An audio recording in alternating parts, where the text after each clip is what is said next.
नमस्कार, मैं अंजलि मिश्र, स्वागत है आपका हमारे चैनल में। आपको बता दें कि उत्तर प्रदेश में जिस तरीके से बीजेपी को प्रचंड जीत मिली, ऐसे में विपक्षी दलों के कई सारे नेता जो अपने आप को किंग मेकर कहते थे, उनके लिए ये हार पचा पाना काफी ज्यादा मुश्किल होता जा रहा है।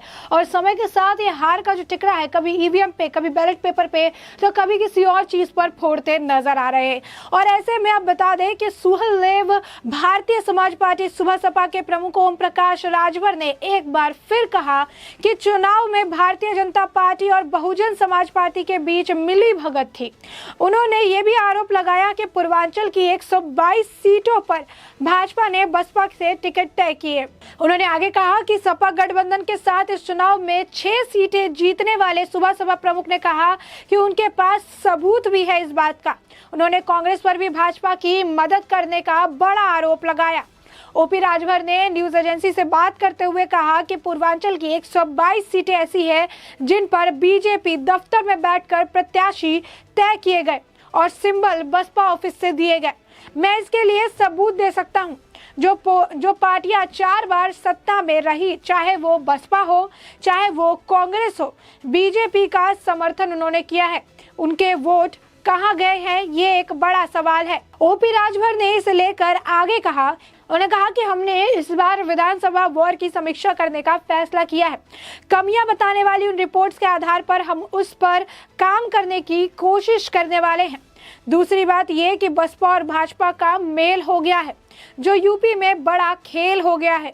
सुबह सपा प्रमुख ने अपनी सीट जहूराबाद से भी बसपा की ओर से प्रत्याशी बदले जाने के आरोप लगाया था कि मायावती की पार्टी का टिकट भाजपा के पूर्व अमिताभ शाह के कमरे में तय किया गया जाता है और सिंबल बसपा के दफ्तर से दिया जाता है।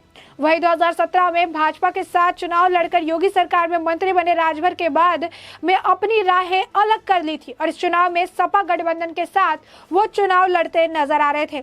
उन्होंने चुनाव प्रचार के दौरान जीत को लेकर बड़े बड़े दावे किए थे और ये यहाँ तक कहा था कि योगी आदित्यनाथ को भीख मांगने पर मजबूर कर देंगे।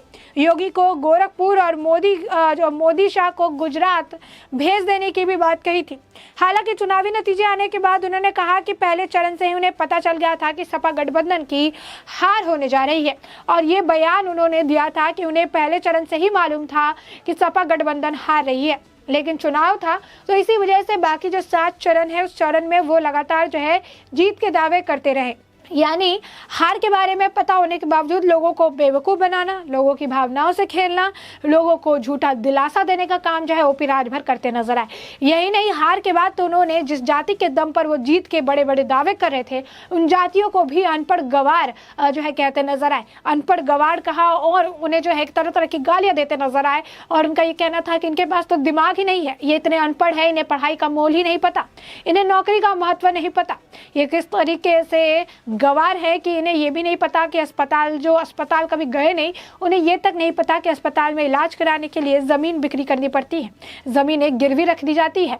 और ऐसे में साफ तौर पर जो है इस तरीके की बयानबाजी देखने के लिए मिली। अब ओम प्रकाश राजभर जो है अपने आप को किंग मेकर बताते थे, बड़ी बड़ी बातें कहते थे, सब बीजेपी को इतने में समेट देंगे, योगी आदित्यनाथ से भीख मंगवाएंगे।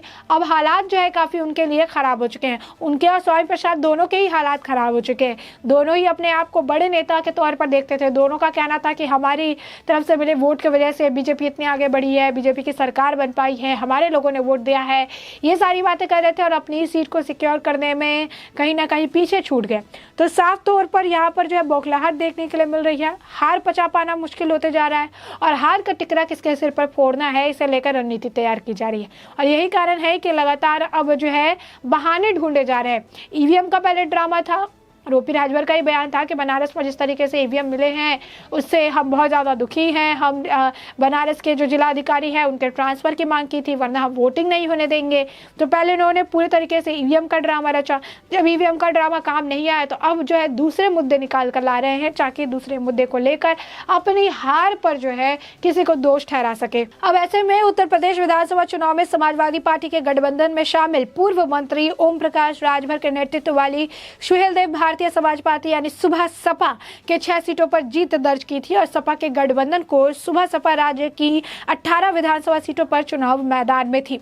अब चुनाव में हार के बाद ओपी राजभर का जो आरोप है वो लगातार देखने के लिए मिल रहा है। उन्होंने ये भी दावा कर दिया कि पूर्वांचल की 122 सीटों पर उम्मीदवारों के नाम का जो फैसला है वो भाजपा कार्यालय में होता है, जबकि बसपा कार्यालय में चुनाव चिन्ह दिए जाते हैं। तो साफ तौर पर यहाँ पर ये मिलीभगत के आरोप लगा रहे हैं और इसके बाद उनके पास इसकी सबूत है, ये बातें भी कह रहे हैं। सबूत वो इन्होंने पेश नहीं किया है, ये बात कह रहे हैं। कथनी और करनी में इनके काफी ज्यादा फर्क है, ये तो लोगों ने चुनाव के दौरान ही देख लिया था। वही बता दें कि ओपी राजभर ने यह भी कहा कि हमने विधानसभा चुनाव की समीक्षा करने का फैसला किया है। रिपोर्ट्स के आधार पर हम अपनी कमियों पर काम करने की कोशिश करेंगे। दूसरी बात यह कि बीएसपी और बीजेपी का मेल हो गया है, जो उत्तर प्रदेश में बड़ा खेल हो गया है और पूर्वांचल की 122 सीटें ऐसी हैं जिन पर भाजपा कार्यालय में उम्मीदवारों के नामों का फैसला किया जाता है और बसपा कार्यालय में उन्हें चुनाव चिन्ह दिए जाते हैं। इसका उन्होंने कहा कि मैं सबूत दे सकता हूँ, चाहे वो बसपा का हो, कांग्रेस का हो। 4 बार सत्ता में रहने के बाली पार्टियां ने बीजेपी का समर्थन किया है। उनका वोट कहाँ गया है, क्योंकि अगर उनका वोट हमें मिला होता तो जीत हमारी होती।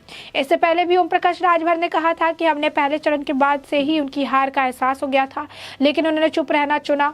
एक डॉक्टर की तरह जो एक मरीज के परिवार को कभी नहीं बताता कि वो मरने वाला है, लेकिन वह वास्तव में मर जाता है। राजभर आजकल काफी ज्यादा जो है एग्जाम्पल्स देकर, कभी टीचर के एग्जाम्पल, कभी डॉक्टर के एग्जाम्पल देकर बातों को समझाते नजर आते हैं। राजभर ने कहा कि गठबंधन मतदाताओं के दिमाग को पढ़ने में विफल रहा। उन्होंने कहा कि मैं उस समय हारने की बात कैसे कर सकता था, क्योंकि 6 चरणों के चुनाव जो है 6 चरणों के मतदान जो होने बाकी थे। और ऐसे में बता दें कि 2017 के विधानसभा चुनाव में सुबह सपा ने बीजेपी के साथ मिलकर 8 सीटों पर चुनाव लड़ा था और 4 सीटों पर उन्हें जीत भी दर्ज करवाई थी। इसके बाद मुख्यमंत्री योगी आदित्यनाथ के नेतृत्व की भाजपा सरकार ने ओम प्रकाश राजभर के कैबिनेट मंत्री की शपथ ली थी। हालांकि कुछ ही महीनों बाद भाजपा से उनकी अनबन शुरू हो गई और 2019 में राजभर ने भाजपा का विद्रोह कर दिया और मंत्री पद छोड़ने के बाद वो लगातार विरोधी तेवर अपनाते रहे हैं। इस बार विधानसभा चुनाव से पहले उन्होंने समाजवादी पार्टी के साथ गठबंधन किया, कई सारे विवादित बयान देते नजर आए, कई सारी टिप्पणी करते नजर आए। ओपी राजभर को लेकर अपर्णा यादव का भी बयान था और अब जिस तरीके से उन्होंने मिलीभगत की बात की है, इसे लेकर अब उन्हें जो है किरकिरी देखने के लिए मिल रही है। लोग जो है कमेंट सेक्शन में कमेंट कर से उनसे ही सवाल पूछ रहे हैं। देखिए एक ट्विटर हैंडल है स्मार्ट डेंटल, उन्होंने लिखा है चोट लगी है बोलने दो। वही आपको बता दें कि शैलेंद्र वर्मा करके भी एक ट्विटर हैंडल है, उन्होंने लिखा है पहले सोए थे क्या अंकल, हारने के बाद ही परम ज्ञान की प्राप्ति हो गई आपको। तो इस तरीके से आपको बता दें कि लगातार जो है लोग ट्वीट कर रहे हैं और लोग इन्हें लेकर जो है बातें करते नजर आ रहे हैं। अब परिचित करके भी एक ट्विटर हैंडल है, उन्होंने लिखा कि इस राजभर को, इसके बेटे को कहीं खड़ा होने की जगह जो देता है वो भी महामूर्ख है। ये वर्ड चुनाव तो जीत नहीं सकते अगर बीजेपी साथ नहीं देती और आज बड़बोला बन गए हैं और बड़बोली बातें जो है करते नजर आ रहे हैं। एक और ने लिखा कि कांग्रेस सपोर्टेड बीजेपी, मतलब कांग्रेस ने बीजेपी का समर्थन किया, क्वेश्चन मार्क। ठीक है, तो साफ तौर पर उनका ये जो बात है, ये जो इनकी बयानबाजी है, इससे लोग किरकिरी कर रहे हैं। प्रयागराज करके एक ट्विटर हैंडल है, उसने लिखा कि शपथ ग्रहण के बाद सबसे पहला बुलडोजर ओपी के ऊपर ही चलने वाला है, ये बौखला चुका है। वैसे चुनाव की बात से टोटी भैया नहीं दिखे एक भी बार, लंदन चले गए क्या सच में?